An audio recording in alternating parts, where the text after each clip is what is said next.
और गुरु माँ को मेरी तरफ से कोटि कोटि प्रणाम।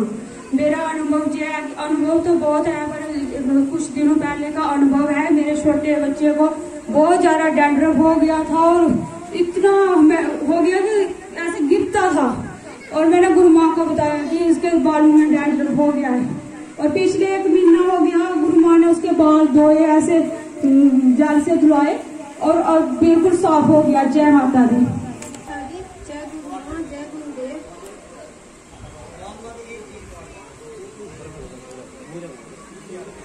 मेरा अनुभव ये है कि मेरे को खून में थूक आती थी, तो मैंने डॉक्टरों को भी दिखाया, कोई नहीं फर्क पड़ा। अब मैं दुख निवारण सत्संग इम्बला में गई और वहाँ जल खबर लाया और जब किया, अब मुझे फर्क है। जय माता दी। जय गुरुदेव, जय गुरु माँ। मेरा नाम धर्मवीर है, बस 3rd क्लास रोना लेना। मैं तकरीबन कोई 10 साल लगे अस्पताल दवाइयां खंदा है, मिगी कोई इन्ना फर्क नहीं हुआ। फिर मैं को 2-2.5 साल हुए इंदा कश होंदा है, इन्हें ज्यादा वन वगैरह दिता, पाठ वगैरह दिता, वो करते हैं। दवाई दाइयां भी चला दी है, मगर इन्हें थोड़ा फर्क है, सेहत ठीक है, दवाई भी चला दी है। जय माता दी। गुरु माँ और गुरु जी के चरणों में कोटि कोटि प्रणाम, कोटि कोटि वंदना। मेरा नाम रेवा देवी है, मैं सुनीता रहनी हूँ। मेरा पहला अनुभव ये है कि मैं बीमार ही हूँ, पता नहीं चलता था कि मुझे क्या है क्या नहीं है। ऐसे बीमार थी, बड़ा इलाज करवाया, फर्क नहीं हुआ। फिर मैं गुरु जी के साथ, गुरु जी ने बोला कि चल निम्बला में सत्संग होता है, मैं वहाँ आई। ऐसे मुझे पता नहीं था कब होता है, ऐतवार को 20 बार को होता था, हम मंगलवार को गए थे। फिर आगे देखा तो सोनू भैया उधर बाहर गेट के बाहर खड़े थे, उन्होंने हमें बोला कि अंदर आ जाओ। तो फिर गुरु जी की क्या प्रॉब्लम है आपको, तो फिर मैंने बताया कि ये प्रॉब्लम है। तो मैं रोटी नहीं खा सकती थी, 2-3 दिन खाती थी, 3 दिन नहीं खा सकती थी। फिर मैं अभी रोटी भी खा सकती हूँ, और मुझे थोड़े दिनों के बाद अभी कोई महीने का अनुभव है मेरा। मंथली पीरियड में प्रॉब्लम आ गई थी। फिर मैंने गुरु माँ को बोला कि गुरु माँ मुझे ऐसे प्रॉब्लम आ गई है। उन्होंने बोला कि तू पाठ कर, तू ठीक हो जाएगी। और साथ में निशान भी पड़ते थे मेरे को, अभी वो भी नहीं है, अभी मैं पूरी तरह ठीक हूँ। और मार्च महीने में ज्वाइन किया था मैंने ये सत्संग, अभी मैं ठीक हूँ। मेरा नाम बबली देवी है। मेरे शरीर में दर्द होंदियां बिल्कुल ठीक है। मेरा बीपी लो है, मेरे काम ठीक है, बिल्कुल ठीक है। मैं दवाई बंद की अपनी, हूँ भी कोई दर्द दुर्द नहीं है, नींद नहीं आती, नींद भी आई थी। जय माता। जय माता दी। सबसे पहले मैं अपने गुरुदेव जी को और गुरु माँ जी को प्रणाम करती हूँ। मेरा अनुभव ये है कि मैं पत्नीटाल से आई हूँ, मेरा नाम पूजा है। मैं बहुत दिनों से बीमार थी, 6-7 साल हो गए थायराइड की दवाई खाते हुए। और हम जम्मू में गए थे, और मेरे 2 बच्चे भी हैं, ये बीमार थे बहुत। और ये अभी गुरु जी की कृपा से और गुरु माँ की कृपा से अब ठीक है। ये खाना भी नहीं खाते थे और ये चलते भी नहीं थे, अभी ये ठीक है। ये देखो ये इनको, ये भी ठीक है। जब मैं इधर आई थी जब बिल्कुल नहीं चल पाते थे, अभी थोड़े थोड़े खड़े भी, जो छोटा है वो चल पाता है, और जो बड़ा है ये भी थोड़ा थोड़ा खड़ा हो जाता है ये भी। और मैं आशा करती हूँ कि ये दोनों बच्चे ठीक हो जाएंगे। और मेरा थायराइड भी खत्म हो गया है। मेरे को इधर आए हुए 6 महीने हो गए हैं, और मेरा थायराइड बिल्कुल खत्म हो गया। और मेरे को चौकियां भी आती थी, और वो भी खत्म हो गई हैं। अब मैं बिल्कुल ठीक हो गई हूँ। जय माता दी। जय गुरुदेव, जय गुरु माँ। मेरा नाम रेवा है, मैं पंचायत त्याड़ी गांव से आई हूँ। मुझे 3-4 साल से नींद नहीं आती थी, रात में मैं जागी रहती थी, 1 घंटा या 2 घंटा सो पाती थी, मैक्सिमम 2 या 3 से ज्यादा नहीं सो पाती थी। और सर दर्द रहता था, चक्कर आते थे। तो मैं यहाँ रहती भी नहीं हूँ, हम लोग कानपुर में रहते हैं। मैं ऑनलाइन ही मैंने इनका सत्संग सुना और ऑनलाइन ही अटेंड किया। आज से 15 दिन पहले हम लोग गुरुजी के पास गए निबला में, और मैंने इनको बताया, उन्होंने मुझे शुद्धि मंत्र दिया। जिस दिन मैंने शुद्धि मंत्र लिया, मैंने उसी दिन से ही बहुत ज्यादा फर्क पड़ गया। मुझे बहुत ठीक हूँ मैं पहले से, मुझे नींद भी अच्छे से आती है, और मैं सर दर्द भी बिल्कुल ठीक है।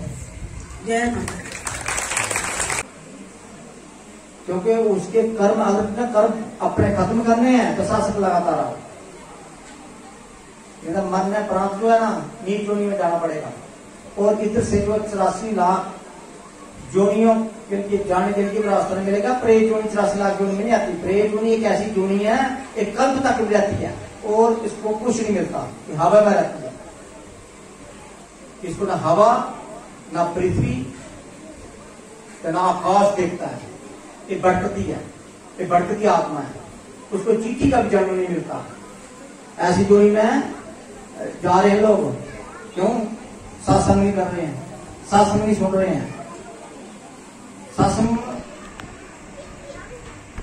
ये दुखनवान क्यों करता है? क्योंकि आपके नेगेटिविटी को डिलीट करेगा तो दुखनवान हो जाएगा। दुख नेगेटिविटी का है, नकारात्मक शक्ति का है। सत्संग नकारात्मक शक्ति विचारों को खत्म करता है, अच्छे विचार आते हैं। अच्छे विचार वाला व्यक्ति जिस घर में स्त्री है या पुरुष रहेगा उस घर में सदाचार बना रहेगा। तो सदाचार व्यक्ति कभी दुखी हो नहीं सकता। सदाचार व्यक्ति जहां जाएगा, जहां भी जिन लोगों के साथ उसका स्मर्क होगा, उन लोगों को भी वो सदाचारी बना देगा। जैसे संग वैसे रंग लगता है। तो दुराचारी व्यक्ति या दुराचारी बहन है, जिस घर में देख लेना, अगर आपके घर में शादी हुई, एक लड़की आई,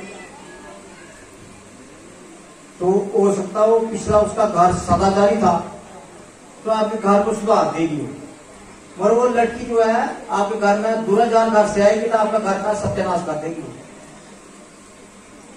सभी को ऐसे चूरी चगली मार के सभी की लड़ाई करा देगी, कला करा दी घर में। तो एक लड़की आएगी सदाचारी भक्ति भाव की, तो भक्ति करेगी घर में और पति को भी भक्ति कराएगी और घर का स्वर्ग बना देगी। तो एक आएगी क्या करने, भक्ति में सब उपवास है, खाओ पीओ नंद लाओ, उधर से झगड़े, बस दान इकट्ठा करो, किसी कारण भी चाहे सालकबाट से करना है करो। तो पति को नहीं समझाएगी तुम गलत काम करे हैं, भाई दान गलत जगह ला रहे हैं, तो गलत दान ला रहे हैं, तो इस दान को कम समाज सेवा लगा थोड़ा, जाग जगह लगा, इधर पे गर्म जगह लगा। वो नहीं बताएगी, वो बोलती मेरा पेट भर 1 किलो सोना चाहिए मुझे। वो प्यारा चलता रहेगा पूरी उम्र, 10 कमाई करता रहेगा, वो पत्नी ही रजेगी उसकी। तो वो है दुराचारी घर, वो दुराचारी। इसलिए शादी की सोच समझ कर, अपनी सोच नहीं ठीक नहीं है तो सोच समझ कैसे करनी है। अपनी सोच ठीक हुई तभी शादी का पता लगता है स्त्री का ये कैसी है। अपनी सोच बदलोगे इतना पता लगेगा दूसरी का। अपनी सोच नहीं है। हम लोग देखते हैं चरित्र नहीं देखते। कभी बहन का स्त्री का कोई भी है, आपने चित्र नहीं देखना, उसका चरित्र देखना है। चरित्र में पावर है, चित्र में पावर नहीं है। ठीक है, चरित्र बनता है पाठ से। पाठ करो तो चरित्र बनेगा और आपका चित्र भी बनेगा, ऐसी बात नहीं है। अब पाठ करो तो बहन का जो है ना, उसको कहीं ब्यूटी पार्लर नहीं जाना पड़ेगा, उसकी कुदरती जो है सौंदर्य आएगी, बनावटी नहीं आएगी। जो ब्यूटी पार्लर जाते हैं बनावटी सौंदर्य लाती है बहन, 3 दिन चलेगी, फिर चौथे दिन फिर को पैसा हो जाएगा। ऐसे नहीं आएगी। करके देखो पाठ, और उम्र बढ़ेगी इस पाठ में। आपका जो खून बढ़ेगा इस पाठ में। जो नेगेटिविटी आपको खा रही है खून ना, वो बंद कर देगी खाना। एक बहन को खून खत्म हो जाता है, कम हो जाता है, बार बार चढ़ाना पड़ता है, ऐसा नहीं होगा। करके देखो पाठ को। माँ दुर्गा पाठ, माँ दुर्गा ने कहा। और जो कोरोना वारी है, महामारी है, ये प्रकृति की आपदा है, प्रकृति की आपदा है। एक कोई वेद बोलते हैं, कोई कुछ बोल रहे हैं, कोई मेडिकल साइंस उसको कुछ बोल रहे हैं, इसका इलाज नहीं है। इसका इलाज बीज में है। करो पाठ, आपको पूरा आ भी गया होगा ना, आपको जो है निकल जाएगा भीतर से और आपको मारेगा नहीं। ये जानलेवा बीमारी है। मगर आपने जो निर्देश सरकार ने दे रखे उसका पालन करना है, क्योंकि आप पाठ नहीं कर पाओगे इतना। इसके लिए पाठ बहुत करना पड़ता है। इसलिए वो मास्क वगैरह इस तरह अपने पहनने, इनके प्रकृति की आपदा आती है अदर भी लोगों पर। शांडोल करता है, जैसे बगीचा माली शांडोल करता है, उसके गंदे पत्ते फूल फाल बाहर फेंकता है, ऐसे ही परमात्मा की प्रकृति है, इसको साफ करता है। तो जो प्रकृति की आपदा आती है, महामारी आती है, ये दुर्गा शब्द में लिखा हुआ है। मैं कई बार महामारी रो पाऊंगी, कई बार, एक बार नहीं होगा, कल युग में कई बार आनी है। और जो दुर्गा शब्द 12 में लिखा हुआ है, ये माँ भगवती की कृपा से ये पीछे होंगी। जो पाठ करेगा उसको महामारी नहीं मारेगी। श्रद्धा भाव से पाठ करेगा ना, आप देख लेना, जिसको कोरोना हुआ है वो पाठ करेगा, उसका कोरोना एक हफ्ते अंदर भाग जाएगा, एक हफ्ते में लगेगा, उसको दवाई खाने की जरूरत नहीं पड़ेगी। मगर दवाई से जाता नहीं है, ये इसका इलाज नहीं है। जैसे नेगेटिविटी का इलाज नहीं है। आपका घर कोई प्रेत आया, प्रेत प्रवेश कर गया है, तो जितनी बच्ची दवाई खाओ, आपका थायराइड नहीं जाएगा, आपकी शुगर नहीं जाएगी, आपका बीपी डाउन नहीं होगा, आप करेगा। जिसके कारण में प्रेत दोष है, जिसको चौकी चाकी आती हैं, वो कभी सुखी हो नहीं सकता, वो बहन सुखी नहीं हो सकती है। ये पाठ करने सुखी होगी, हो तो पूरी पर दोहरेगी भी आ रही। नेगेटिविटी साथ रहती है, उसके 24 घंटे साथ रहती है। ये घर घर में ऐसा क्यों? क्योंकि वो प्रेत दोष है, प्रेत है वो।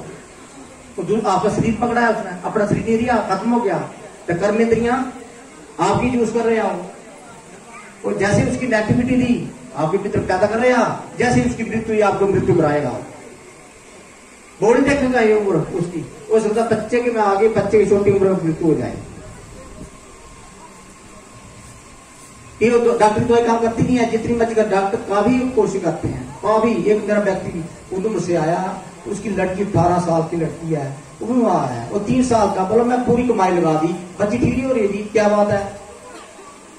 मैं तांत्रिक के पास जाता है, मैं क्या भाई जैसी तेरी बुद्धि है वैसे, पहले व्यक्ति के पास गया, तांत्रिक जो होते हैं वो शुद्धि होती है उनके पास, तो उसके पास क्या आत्मा दोष है जी, आत्मा दोष तांत्रिक के पास कैसे ठीक होगा? ये डॉक्टर के पास हम ठीक होता है। इसके चलिए आत्मज्ञान ही चाहिए, आत्मज्ञान स्टेट जेएंड की कोई है नहीं, होगा तो बाहर होगा। जेएंड के में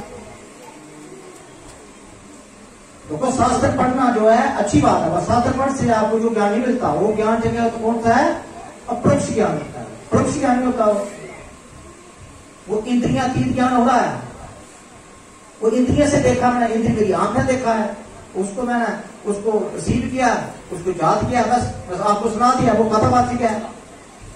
मगर जो इंद्रियातीत ज्ञान है वो इस आंख से नहीं देखा जाता है, वो दिव्य नेत्र से देखा जाता है। जैसे कृष्ण भगवान ने अर्जुन को दिया था, तो से दे सकता है। ये जो चमड़े की आंख है, इससे तू मुझे नहीं दे सकता। तो उसने क्या प्रार्थना रखी थी कृष्ण भगवान के आगे, अर्जुन ने प्रार्थना करी, प्रभु अगर आप अपना विराट रूप देखने में, अगर मेरे में समर्थ में योग्यता है, मेरे से अगर आप योग्य समझते हैं तो कृपा करो। मांगा था, समर्पण किया था कृष्ण भगवान के आगे, अर्जुन ने समर्पण भाव, फिर प्रभु ने उसको दिव्य नेत्र दिए थे, वो थोड़े देर के दिए थे। ऐसे ही महाभारत जो धृतराष्ट्र ने देखना था, मगर वो अंधा था, क्योंकि नेत्र से देख नहीं सकता था।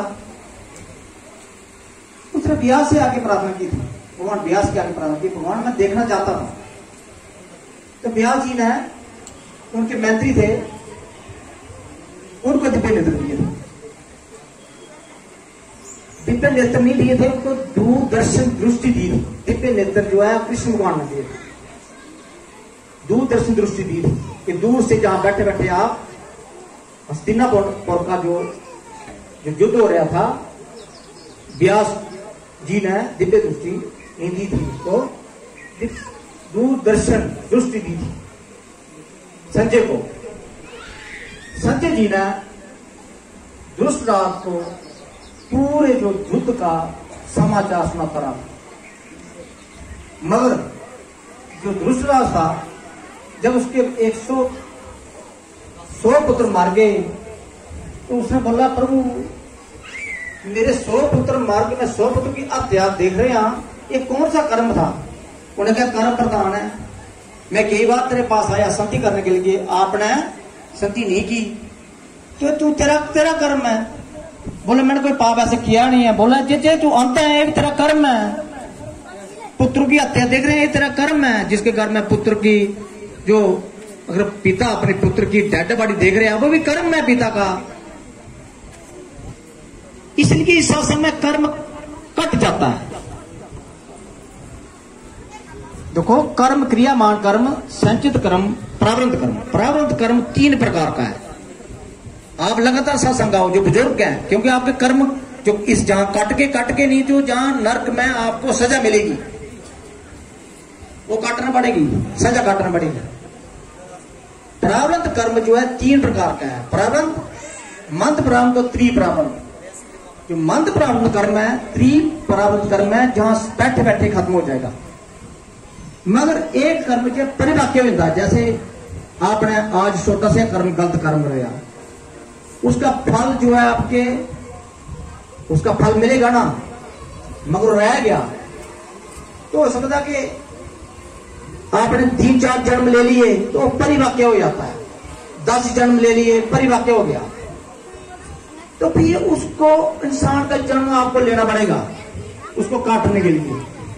वो भक्तों की वाणी में या सत्तू का संग करने के लिए वो खत्म नहीं होगा, वो काटना पड़ेगा। मगर उसका क्या है कि थोड़ा दुख लगेगा, जैसे विश्वकर्मा को काटना पड़ेगा।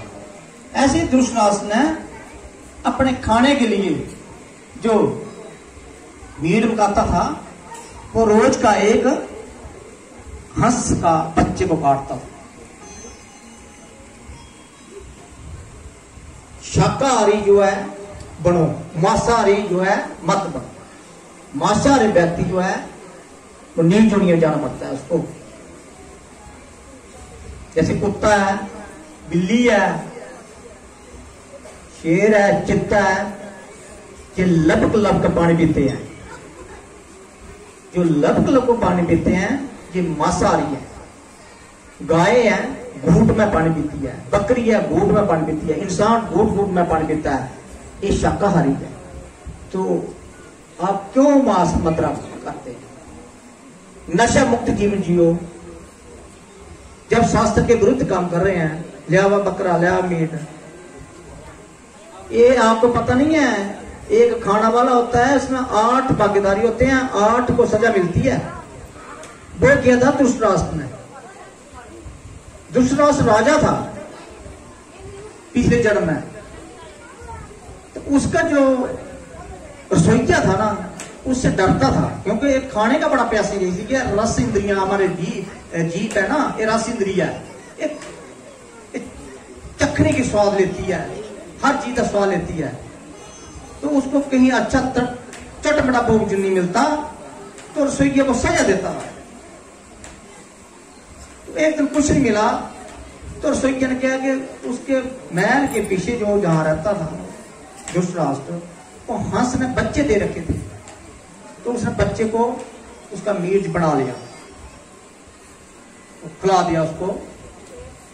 धृतराष्ट्र जब आया रास पार से, उसको बड़ा स्वाद आया, आंख मिटते हुए खाया उसने।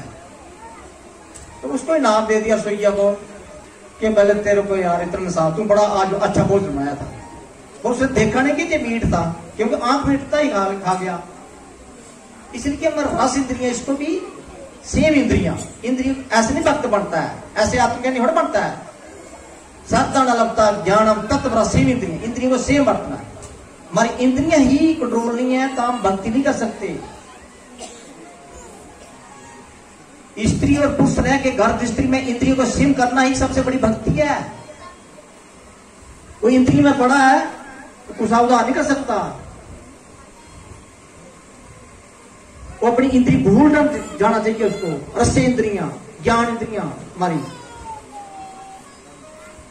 स्पर्श इंद्रियां, इनको बचाना है।